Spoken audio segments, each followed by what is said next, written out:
Hi, I'm Dr. Neha Dholakia, and I've just put across this small video to answer some very basic questions. So let's start. What is a cataract? That this is a cataract which is pointed by the red marker, and this is a clear lens. In a clear lens, the rays of light can pass through the eye easily.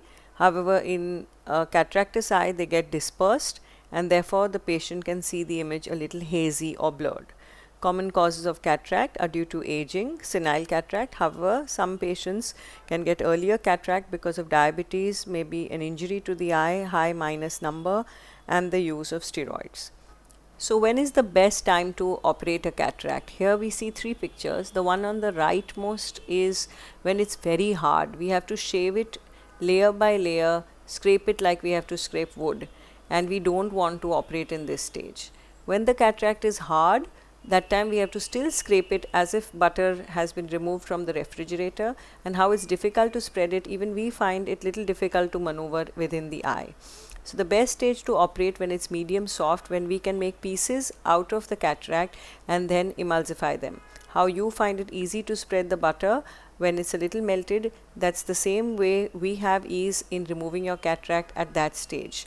So if the doctor has diagnosed, within the next 3 to 6 months should be a good time to operate for most of the people once diagnosed. Surgery would take approximately 30 minutes to operate. However, we do not see the clock until the surgery is completed to perfection, to my satisfaction. Only then, after that, the surgery is complete. So it takes 7 days for 50% of the wound to heal. Patients always ask, doctor, when can I go back to work? So after the 7th day to 10th day would be safe. It takes 14 days for 90% of the wound to heal. So after the 14th day, it's actually really safe. And for the complete wound healing, it takes 45 days, but you do not have to be homebound for so long. You can watch TV during the first 7 to 14 days. You can see your mobile. You can go for walks in the open. We want to avoid crowded areas like we did in COVID. You can cook light meals or a cup of tea, but you should completely avoid lifting weights for 45 days. So it's not too bad. Now, the main question is, which lens should I put? In the olden days, we used to say coffee and you get a coffee. Now you go to Starbucks and you say coffee and you get 8 different varieties of coffee. Well, the same thing has happened with the intraocular lenses, and it's a good thing because you can customize the lens based on the patient's requirement. In fact, it's very good because in the olden days, when you removed the cataract, you had to wear glasses and there was no choice. So it depends on whether you would like to be independent of glasses or free of glasses most of the time, or you would want to wear glasses. It also depends on your daily routine. How much is your computer use, your mobile use? Do you drive at night or no? The cylindrical number, that is the astigmatism, and what is the budget of the patient. The other thing that you want to consider is making progressive glasses every year. They're a costly affair, and if one goes for the higher end lenses, you do not need to spend every year on progressive glasses. It's a one-time cost and you're done. Also, dependency on glasses is reduced tremendously, and one can wear sun goggles or sunglasses which you always wished you could wear with these newer lenses. You have the monofocal lens, that is the first lens, that's number 1, and here you see that the distance vision is very good. However, when the vision comes to the intermediate vision, which is like watching a computer or trying to do shopping, seeing things like grocery shopping on a shelf, and near vision, which is like seeing the mobile or reading a book, those you would need to wear glasses. The second lens is the Vivity lens by Alcon, where you get good distance, good intermediate, but you would need to wear a +1 for reading. The third lens by Alcon is called Panoptix. It's a trifocal lens, gives you good distance, good intermediate, and good near at 40 centimeters. So these are the first 3 lenses, but this Panoptix has rings, so it can give rise to halos and glare. A clearer lens will not give rise to halos and glare. So let's see the picture on the left. This picture on the left is a picture with cataract. Everything is a little hazy. Look at the 3 blue dots. They will help you focus on certain things that we want you to see. After we implant a monofocal lens, you can see the distance clearly. That is the price of the croissant and the coffee. However, you cannot see the computer clearly, nor can you read what's on the cup clearly. So intermediate and near, one would need to wear glasses for the same. So this is what a monofocal lens would look like. Distance clear, near and intermediate. Unclear will need specs for the same. Now we move on to the next one, where if you put a EDOF lens or a little extended depth of focus lens like Vivity, then you get good distance, good computer vision, and the near vision, you cannot read the small numbers below cafe, but functional near vision is achieved. Good distance, good intermediate, functional near, but for very small near font, you would need to wear a +1 reading number. Now let's see the panoptics. The distance is clear, the intermediate is clear, and even the near is clear with where one is able to even read the small font below the word cafe. However, the trifocal lenses have rings, and therefore at night on the right side, if you see with panoptics, one can see a little halo and glare. It subsides over time. However, if one goes with a monofocal or an EDOF lens, then you do not see the halos and glare. So we've done 1, 2 and 3. Now we move to the fourth one, which is the continuous range of vision lens by Johnson & Johnson Synergy.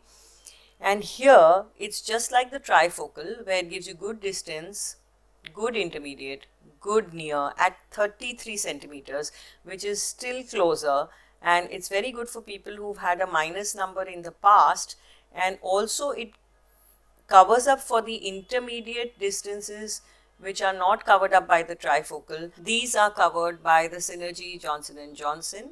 And now let's see what this lens looks like.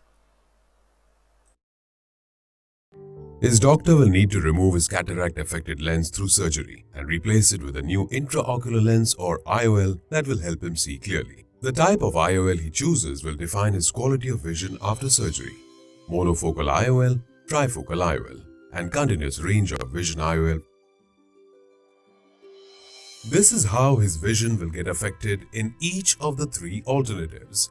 Monofocal IOLs will enable him to see distant objects clearly, but the objects will keep getting blurred as they come closer to him. Trifocal IOLs will let him focus on distance, intermediate and near objects, but the vision might be compromised at various points along the distance. Continuous range of vision IOL lets him focus on objects far through near, across the distance. It helps him achieve clear vision irrespective of distance. So number 4 is a very nice lens, which I also prefer. However, it has rings, and but it gives you a continuous range of vision. So now let's come to lens number 5 and 6. Why should there be a 5 and a 6 when you already have such good lenses? So this came into being because of patients who wanted to drive at night, and the halos and glare with the ring lenses would bother them, and therefore comes a clear lens. So this is known as binocular trifocality. One eye you can see distance, intermediate and 80% near, and the other eye you can see 100% distance, 80% distance, 100% intermediate and 100% near.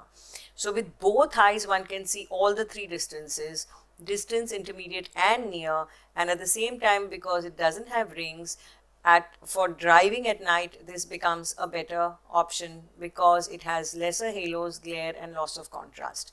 The Lentis lens is also very similar. It's just like a progressive specs, where the top part is for distance, middle part is for intermediate and lower part is for reading. However, this lens has to be positioned very accurately, and sometimes it does give a little angel wing halos.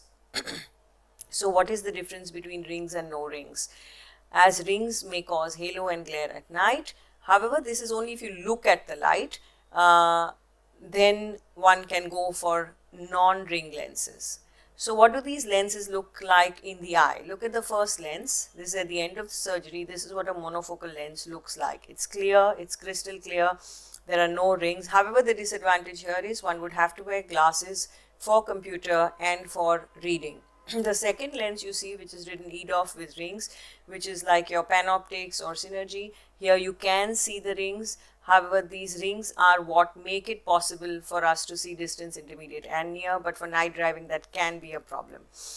The EDOF lens without rings is the Minivel or the Lentis. It looks just like the monofocal. However, it is binocular trifocality, but it helps in patients who wish to drive at night as it reduces the halo and glare. So one has to make a choice. Each lens has its own advantage and disadvantage depending on the patient's requirement. If the patient is not going to be driving at night, then Synergy is a very good lens to go with. If the patient wants a particular company like Alcon, you can go with number 2 or 3. All lenses are very, very good. It depends on the surgery also. So we covered 1, 2, 3, 4, 5, 6. So where do 7 and 8 fit in? If a patient's pupil size is less than 2.75 millimeters, usually it's between 3 to 4 millimeters, but 1 in 8 patients we see a small pupil size, and in such a case we cannot put lens 2, 3, 4, 5, 6 because all of them, their functioning is dependent on the size of the pupil. Either the distance would get compromised or the near would get compromised, and one would not get the full benefit of the lens.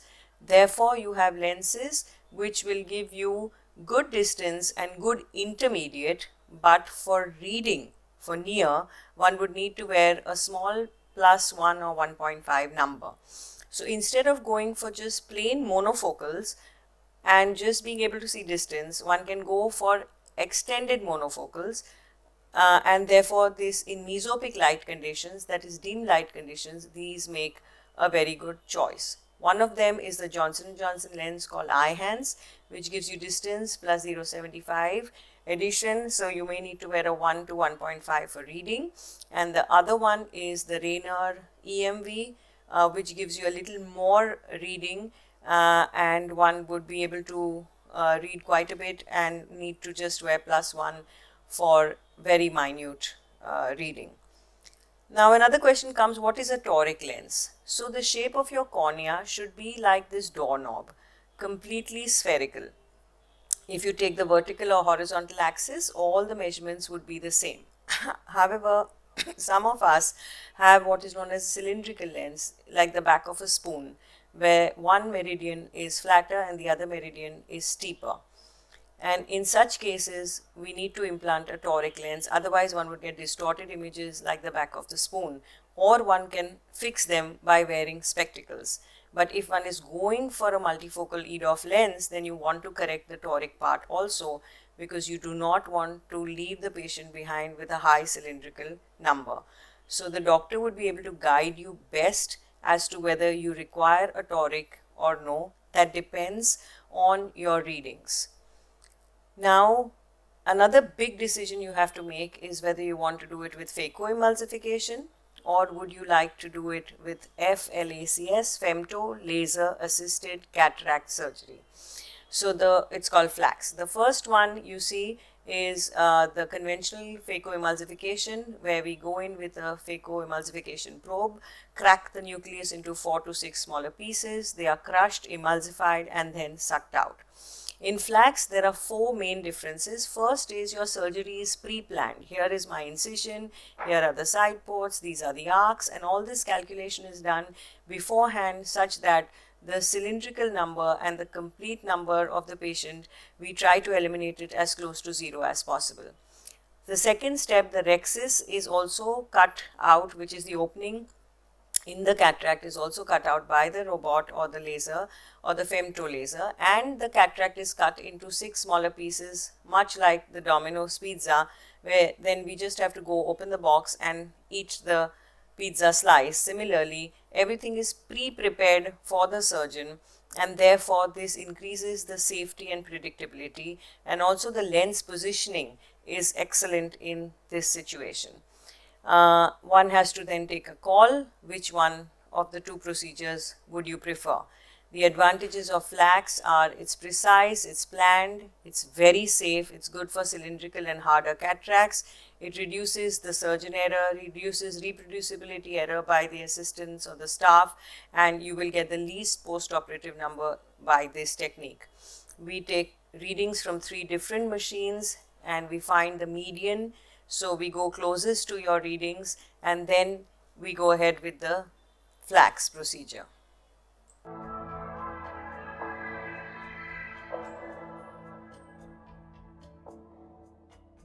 Cataract patients now have the following 2 options: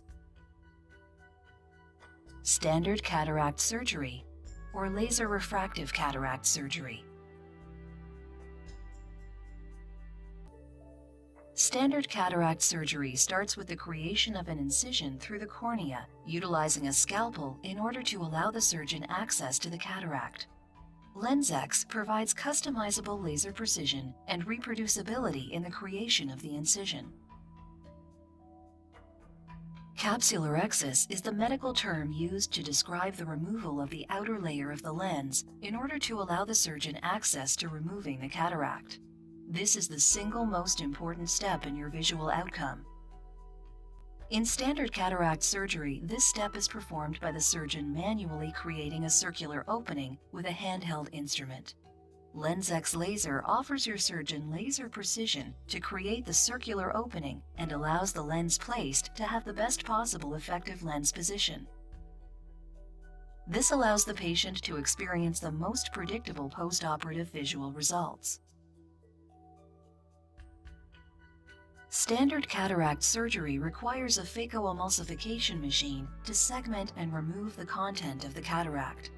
The goal of your surgeon is to reduce the amount of phaco energy used to remove your cataract. The LensX laser performs lens fragmentation, creating easily dissected segments for efficient removal with little or no phaco power. With the laser pulses utilized, the LensX laser provides the surgeon 43% reduction in phaco power and 51% reduction in phaco time compared to the standard cataract procedure. LensX laser refractive cataract surgery offers a new level of precision and reproducibility in ophthalmic surgery.